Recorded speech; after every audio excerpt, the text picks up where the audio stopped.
Welcome to the LEOG number 13. I'm excited to be here. Yay!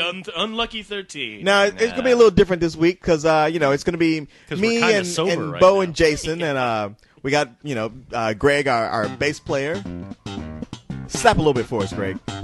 There we go. That's for all the haters. Put some stank on it. Yeah, all both of you. You get this impression that people don't like the bass. And it's really just two assholes who keep speaking up where everybody else likes it. But missing, of course, is Cyrus, who was so busy with Fantastic Fest. I'm still here. Watch his little movies that he couldn't be here. No, I'm here. Oh. What are you doing back What the here? hell are you guys doing? We were running things without you.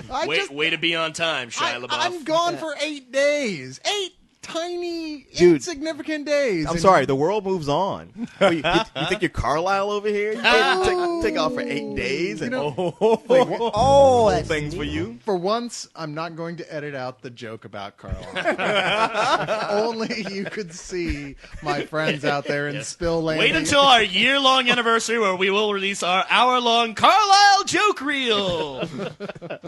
All right. Well, Cyrus, now that you're back to totally circumvent the everything we had planned for the night. Oh crap! Really? Yeah, we were going to be good this time. There were actually going to be girls here. We were going to give people the show that they've always wanted, but no. We were going to have hookers and opium. Let's do the show you want to see. Wow. Okay, cool. Well, first off, we're going to be talking about the way that the effects of the film Xanadu are still felt even in today's society. Really, I've always been a big roller skating guy myself.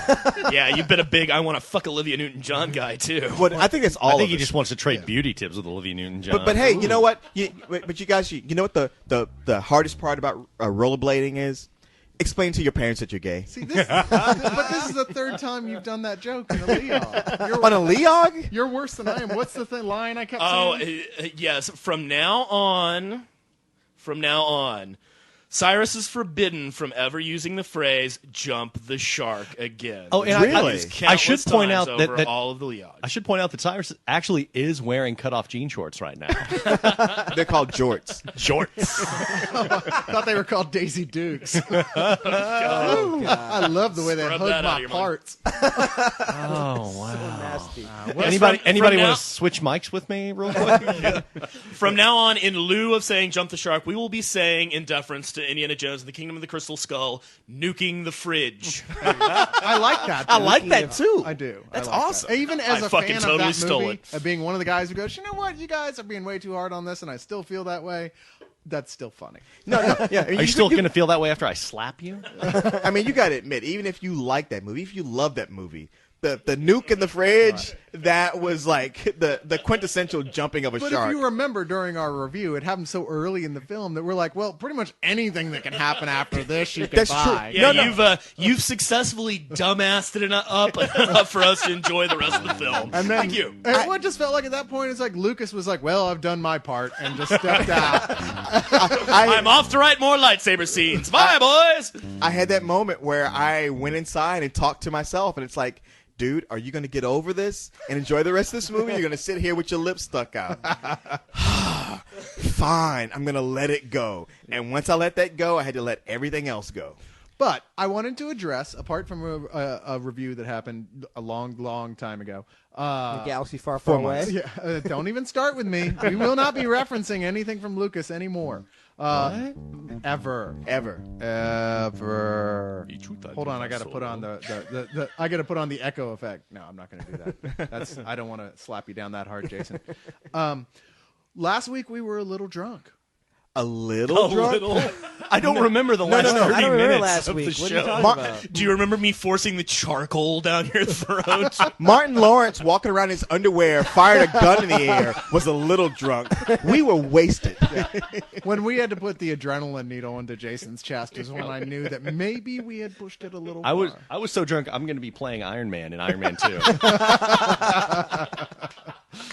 But it was fun. I think we all had a great time. That's what you call a successful fracking party. LEOG 12, Demon in a Bottle. Yes, indeed. And it will not be the last time. Oh, I thought this was going to be the rehab episode. Yeah. This is the episode where we nurse our wounds. Yeah, we got to have like maybe LEOG 15 will be the drunken one, something like Yeah, that. that sounds about right. Maybe Okay. LEOG 15 is the return to the next party. Bigger and better. That being said, if you're a friend of ours and we already know you and you're out there, then just keep in mind that could very well be happening, and we very well might invite you if you're poking around. So, and that means people actually living here. We will not be taking phone calls. Stop asking. I don't know if this is going to make it to the broadcast, but what's the deal with Anita Michelle? We've been waiting all I summer know. for her to move She's here. here, apparently. She's here. We don't hear from her. We haven't heard want to one get her word in from on her. one of these. Everybody wants us to have a female on these recordings. Yeah, I do. When we say have, we mean speak to. Well, we mean it both ways, but you're the musician. you're See, the this is the one arena where the musician gets last choice. Yeah. You don't get sloppy seconds. You get sloppy You can fifths. sit over in the corner and play porn bass, motherfucker. Oh my God. Talk to me later. All right. Oh, yeah. See, I hear that, and already my hips are moving. We're burning that chair. Wait, you're supposed to Cyrus. swivel your hips? That explains a lot. So we're going to move right into it because we got a lot to cover tonight. And the first thing is, and this is a question, honestly, first off, kudos to Leon and Beau who put this whole thing together this week. Indeed. Because Jason and I were at Fantastic Fest and we just were totally inaccessible. Now, for people who don't live in Austin, what is Fantastic Fest? Well, we're going to get into that in a little while in more detail, but it's an 8-day... Movie orgy. Don't cut me off. I give you like a total great segue. I am and you cock block me like that. What's that about? I'm going to block your cock with mine. That's going to happen. I didn't bring a knife to a gunfight, okay? Can we keep talking about Fantastic Fest, please?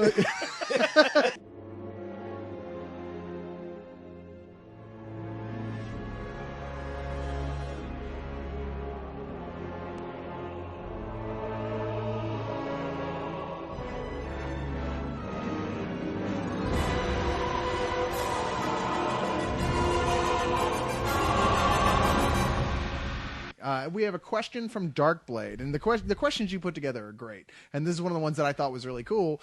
He says, I've been going through some stuff, so I've been wondering, what do you guys do when your geeky lives become all dark and depressing? Now, I figure the go-to guy for this is Beau, since most of the time he's pretty much crying in his room.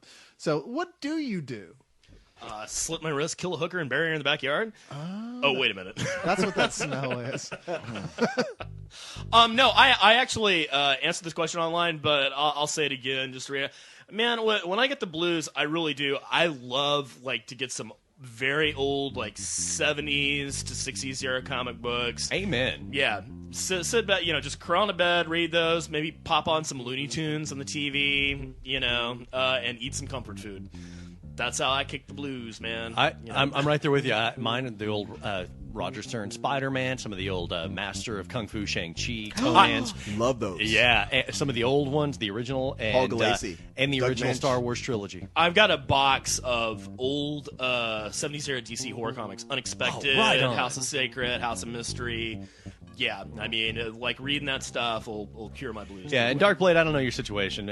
Maybe you're up for some charges that you can't beat or something like that. I don't know. There is always the but- smack and liquor route. You are the master of your own destiny, so grab some comics and some of your favorite popcorn flicks and ride it out. Honestly, lots and lots of masturbation I've found helps to an incredible extent to get over depression. Really. Unless it's over a corpse. Force those endorphins in there. No, what's wrong with that?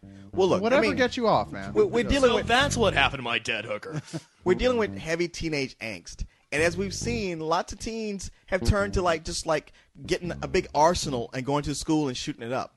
Now, I've seen a picture of Darkblade, and he's black, which means he's not going to do that, right? You are not going to... I'll Promise tell you me, these days, if I see a couple of white kids walking towards me on the sidewalk, I get the fuck out of the way. Oh, I'm telling you, if I get on an elevator, there's just two white teenagers, I'm like, you guys have it. Take it. Yeah. I don't want no part of that.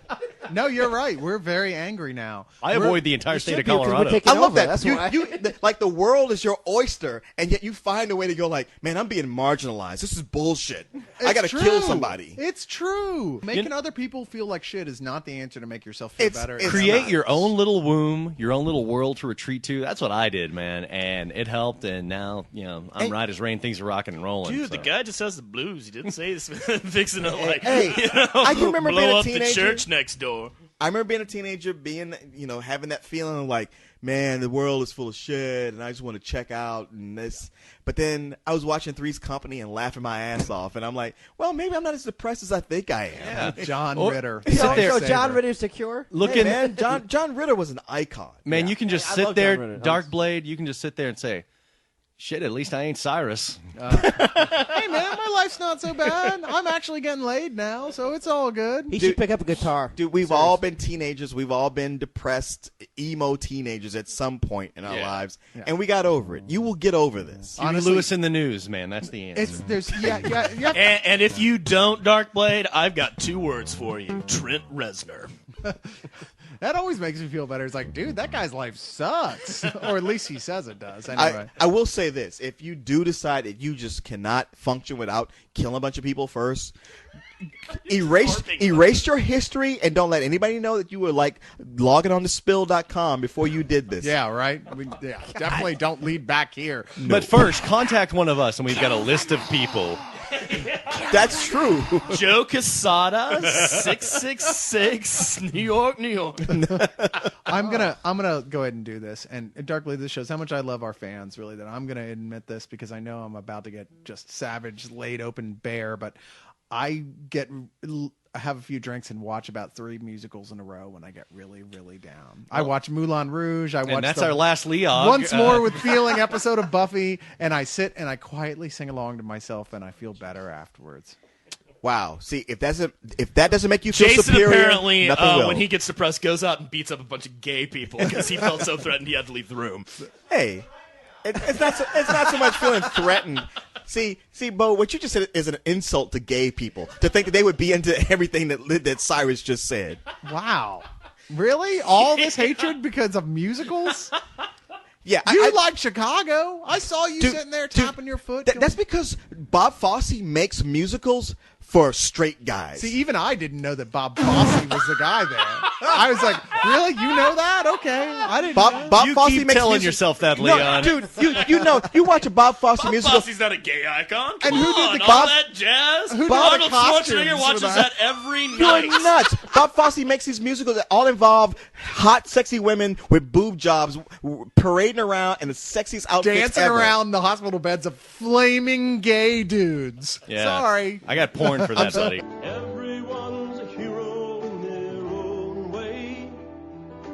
Everyone's got something they can do. Get up, go out and fly.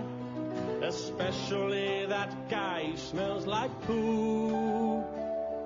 We got a question from Matt who says, I apologize in advance. This has been asked before. My question is, are there any other aspects of geek nerd culture other than who would win conversations that make you cringe? Role-playing games. Oh. But even more so than role-playing games, like I'm actually tolerant of that. But the one LARPers, do you guys know what that is? Yeah. Where they Live live action action. role-playing. Yes, that and furries. Well, Can yeah, you- can you- furries. I mean, that's different. That's not even geek culture, though, dude. Wait, can you elaborate I don't on that count for that someone as who geek doesn't? culture. I don't either. That's geek culture as much as S&M is geek culture. I'm like, you know what? You're just into some weird No, fucking sex I stuff. disagree, and that's throwing stones. LARPers are geeks. Thank you. They're part of our family. Yeah, they might be an embarrassing backward cousin, but they're part of our family. Not LARPers. And to explain Yeah. for Greg, who wants an explanation, and for everybody out there who's wondering, what the hell's a LARP? A LARP is a live-action role-playing game. They're different tropes. Sometimes it's fantasy-based. It's a sometimes, make-believe game with rules. Yeah, A lot of times it's vampires. Yeah, vampires is a big theme. Werewolves is another big theme, and it's people actually dressing up and like going to a local park at night, and like basically they enact the same kind of role-playing situations that you'd get into in like a Dungeons and Dragons game. They just do it for real. You missed that whole part where he said "end fuzzies."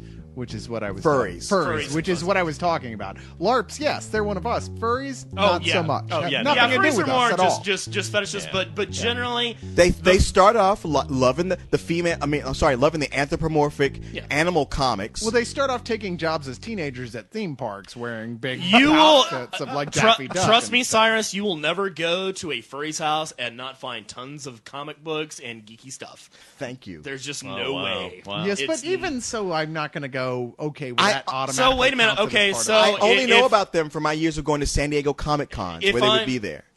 So by extension, if I am a guy who likes comic books, science fiction movies, science fiction novels, and I also happen to be into S&M, then I am no longer a geek. That's bullshit. I man. didn't say that. I just said that that's just the same thing as saying because of that logic, S&M is therefore part Oh, of okay. geek culture. I see what you're saying. Yeah. My big one is I'll relay it with an anecdote. I was at work, and this used to happen all the time. And there was this guy on my floor. We shared a lot of the same interests and everything. And I sit in a little cubicle environment, my own little sea of hell, and surrounded by, there were actually, at this point, 2 or 3 attractive females sitting around me. Well, this guy would come over, and he would talk, and we'd be chatting, and then he would start telling me about his World of Warcraft adventure last night. And his name was Leroy Jenkins. Leroy Jenkins! He would sit there and he would start telling me stuff, and I would be like trying to wrap up whatever I was doing, and I would just be like, "All right, shut the fuck up, stop, please stop." And so we would get up. I would get up and I'd be like, "Come with me, come here, Francine," and we would walk to the break room where he would regale me with his pirate shit, and I'm just sitting there going, "Oh Jesus Christ, what kind of damage did I just do?" And I would come back to my desk and just look at everyone around me, going, "Are they looking at me? Do they know? Do they think I'm into this?" And he would do this at least twice a week, where he would come and regale me with tales of adventure in Azeroth. It was like Fight Club. They would come up to me in the cafe and start talking to me. I'm like, "Please shut up. Please shut up. Do not talk about Warcraft." The first rule of Warcraft. See, you're referencing movie. I'm thinking you need to be like Robert Downey Jr. in Tropic Thunder, where you're like, "You've been talking to me this whole fucking time?" All that being said, I play World of Warcraft. But anyway, I played World of Warcraft for about 2 months when it first came out, and then I was like, "Oh shit, this is too much work." it's like I was anything else. done. It doesn't matter what it is, as long as you're not letting it take over your life. Yeah, that's as far as stuff that bugs me, like a lot of the people in the Society for Creative Anachronism. Yes. Now, there are some very nice people in there, Sure. but there are some people who, instead of, like, this is my fun little hobby that I go to blow off steam and have fun in, have basically made it their entire lives, and they will not speak like they're not living in the Elizabethan age, which isn't the proper, it's like, if you can speak Old English French, that's more medieval, so, Honestly, yeah. if you're pretending, take it all the way. But it's like, if you can't snap out of it and like, "Hey, dude, I need to talk about, we need to get some gas for the car." Then thou just need some stop petrol it. for your Yeah, carriage. Your horse's carriage derives magic juice. It's like, "Hey, pal, no, stop it. Cross the Rainbow Bridge and tell it's a Heimdall." You're right. That is the annoying thing, is people who take this shit too far. I mean, Yeah, I'm like canon queens of any kind, especially when they're having an attitude about other people. It's like, dude, Hey, come Yeah. on. Stop. Did you just say Cannon Queen? Yeah, That's it's good. I Canon like that. queens. I yes. love good. That's good. I was laughing at that. That's very good. That's Beau one has- of Beau's good phrases. There. Beau is on it tonight, man. Take and enjoy, fandom. This my gift I giveth to you. No, we're both like really into Buffy, and yet I meet these people who are like, "That's it. That was the end of fantasy. There's nothing else to be done after that." And you're like, "What are you give me a talking Are you about? kidding? What is wrong with you? Why would you even do that?" You're forgetting about one other thing, which I know, which makes me the geek here with fantasy. That would You don't belong here. Obviously, fantasy sports. Let the boy try. Fantasy sports, fantasy football, which I play, and that's, Oh, that's a my whole God. other thing. But it's the same kind of complaints, though. It's just manifested differently when you actually think you're Brian Westbrook and can run. Exactly. Yeah. It's Oh, just yeah. like, dude, you're just You're playing D&D with football players. Yeah, how it. How the It's no more Cowboys than doing that. this season? Well, we got to get in there. We got to make these Yeah, passes. We got to make the Exactly. touchdowns. Exactly. We're weak When on you say defense. we, It's like we. when are you suiting up? I don't remember seeing your face in the huddle. Like, we got to make a saving throw versus 15-yard penalty. It's Yeah, not yeah. even D&D. It's fucking Car Wars. It's just stats and Oh, numbers. shout like, out. We got to do come a Steve Jackson Games topic one night. Just so I can talk about Illuminati. GURPS. Still like, so what's my character's motivation? No, you're not even that imaginative. All right, we're gonna move on. Thanks, Matt. That was a fun question. And now throw away all your geeks. Don't be a furry. Don't be a furry, If you're going to fuck something, don't make it a stuffed animal. unless it's really hot. Somewhere in heaven above me, I know that my mama's proud of me. Oh, mama. 'Cause I'm addicted and a sex slave. Anyway, we have a question from Genova Pooh. Since I noticed at least one of you is a fan of the Heroes TV series, I figured it would be safe to ask this question. Not anymore. Do you think that having online comic books to tie into the series are a good idea? It seems like the show is getting even more overloaded with characters than it already was as a result, not to mention that people who haven't read these comics are clueless as to some of the things that happen in the series. I know that I was kind of annoyed at this before I started reading the comics. They give background on some of the characters you wouldn't know anything about if you didn't read these comics. Though, since I do read them now, I don't know if I'd be aware of these things. Okay, well, I'm going to start off here. I haven't read these comics, but I can tell you this.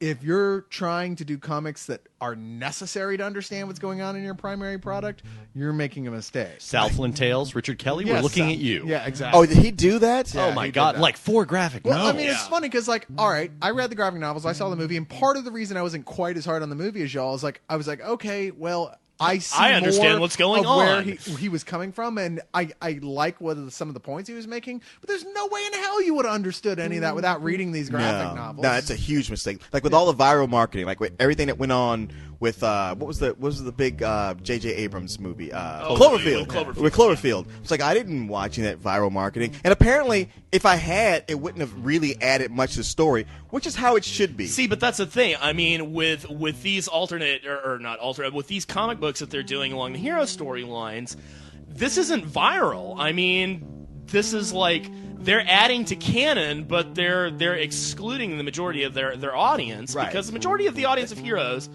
I'm sorry to tell all the fanboys out there, are not comic book readers. Right. And here's my thing: if you can write a really good story and put it in a comic book about heroes, why don't you make it the damn TV show? Because it sucks right now. See, I have to disagree with you on that. Okay. In as much as, okay, the first season of Heroes was, I thought, started off rocky and became amazing really quick. Yeah, it started off rocky. And It was amazing. It was awesome. It was like everything the second season of Lost wasn't given us until the very last and episode, the last episode, which was weak. It was like, that's all you're gonna do? Yeah.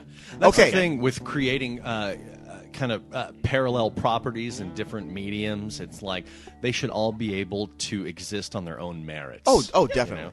And I think that a lot of times that's not the case. Right. Yeah, like all of I know the Buffyverse stuff was going on during the run of the season, and I never really picked them up, even though I'm an incredibly big Buffy fan. I hear some of them are pretty good. I'm just not all that interested. Same thing with a lot of the Star Wars comics. Oh, I that was going to bring were that up. going on. Yeah. Nothing is more annoying to me, like when before Star Wars started up again, and everybody was raving to me about Boba Fett, and I'm like, look, I've seen the 3 Star Wars movies. Boba Fett's barely in it. Why are you talking about what a badass character Boba Fett is? Oh, if you read the novels, no. Fuck the novels. See, on screen, he doesn't do shit. A lot so I of don't wanna people, hear about it. Really he doesn't. still had that mystery, and I understand where you're coming from because it was kind of unjustified. Yeah. But a lot of people, just based on the 3 movies, thought he was a total badass. He was a cool character. He never really did anything to display any badass. And the one opportunity he had to, they completely wasted. Yeah. It's like, whoops, my Such a- rocket pack went off and I fell into a sarlacc. They gave him a fucking Wilhelm. He's comic relief. They gave him a Wilhelm scream. And Yeah, they did. It totally was that, because prior to that movie, everybody kept telling me Everybody's like, about dude, what an awesome fucking character Return he of the was. Jedi. There's going to be a big showdown between Han, who we decided to make blind. That was a good fucking idea. Yeah, right. There was going to be a big showdown between Han and Boba Fett and Chewbacca. That would have been awesome. But they decided not to do that. And when I said they, I mean George Lucas, who's a douche. Who's gonna rot in hell forever and ever? I think this was all George Lucas's decision. He was like, "Oh, everybody loves Boba Fett. That means I gotta fuck him up." No, and he's gonna spend eternity in hell where they're gonna make him watch all the seasons of Star Trek Enterprise and go, "See, it's still better than the prequels." Okay, so we got. Okay, off so on we're a talking tangent. about heroes. Is this where we segue into TV talk? How did you know? Hey, I'm psychic about this. You're starting to be able to read me so well. Yes, I am. The way I do these things. All right, well there's no better place to jump off than Heroes. Yeah. And the new season of Heroes. Yeah. Because let's face it, they blew it in the second season. Yeah. And you have to cut them some slack because of the writers' strike, which made them cut things Okay. short. Yeah. Now, I thought the second season started off pretty bad.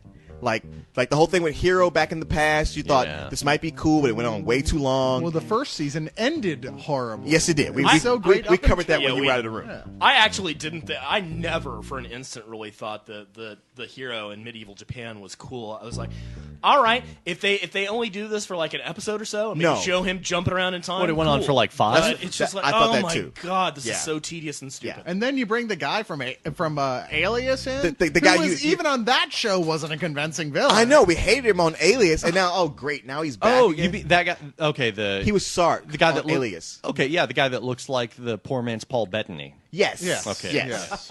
Yes. Paul Bettany Totally. if he had never gone through puberty. Right. Yeah, So you Paul get the- Bettany if he had never laid Jennifer Connelly. So you get to the second season of Heroes, and it's a lot like the second season of Lost, where it's like, gang, you guys are losing it. But then I thought they had 3 really good episodes, but once again, they blew it at the end. Yes. Like the return of Sylar, and it's like, Jesus, this again? Come on. And in short, but there was the writer's strike going on, so you could cut them slack. Don't you read comic books, guys, where, there's usually more than one villain? Yeah. Right. Now with the new season, the third season just started, and I saw the first episode, and I was annoyed by it. I was like, great, there's too many characters, there's plot lines they didn't pick up, Sylar's back, Suresh, who has become my least favorite character, suddenly he has powers, everything I didn't like. I'm almost ready to write the show off. I haven't seen the They third made season Suresh yet. into fucking Spider-Man. What Well, the hell is no, that? they made him into Spider-Man. But then you get to the second episode they showed that night, and I was like, well, maybe this one will be better.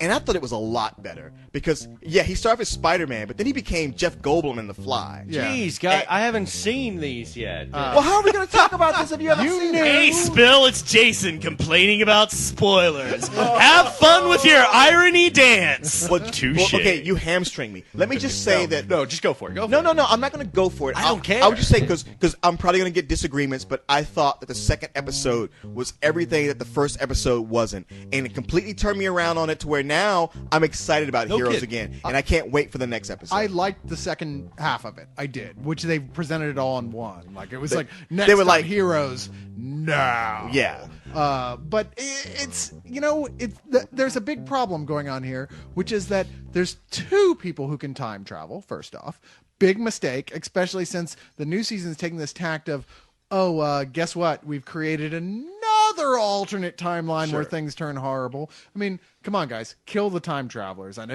everybody loves Hero, but I don't know, give them a different power or something. I think they should do away with the alternate timelines by having a character named Claremont that comes and sues all of their asses off. There you go. Yeah. Yes, Yeah, it followed works. by a character named Harlan Ellison who would sue him. No, but it works. You can get away with it in comics. You can have endless number of spin-offs and whatever to expand whatever ideas you want. But Heroes this is a Elseworlds. single show. No, get rid of that shit. Stop doing that. Because you crap. don't have to wait like 8 months for a comic series to start up again. I for just one really thing. I can't wait until the writers of Heroes pick up some issues of Ultimates Volume 3 and go, oh shit, this guy's advising us? Yeah. I know. Out of the entire comic world, who do they pick? Jeff Loeb. Yeah. who's Sorry, never had Deadpool. a good original idea in his life. No, it's like, you know what? All right, you've got these characters as well who are so powerful, it's pointless. And the script forgets all the time. It's like, we've got a situation here where we need Peter Petrelli to forget that he can fly, or whatever it is, because it's Peter important for Petrelli us to is do the that. sentry of the heroes. It's Quick, make him go insane. I mean, why not just do this? Get Warren Ellis to be your advisor and have them kill half the world's population. Well, I Get mean, Garth Ennis to be your advisor and have them sodomize and then kill half the world's population. a big problem I have with it is like from that first episode is like, what, the apocalyptic end of the world again? Can we get off that? I thought that's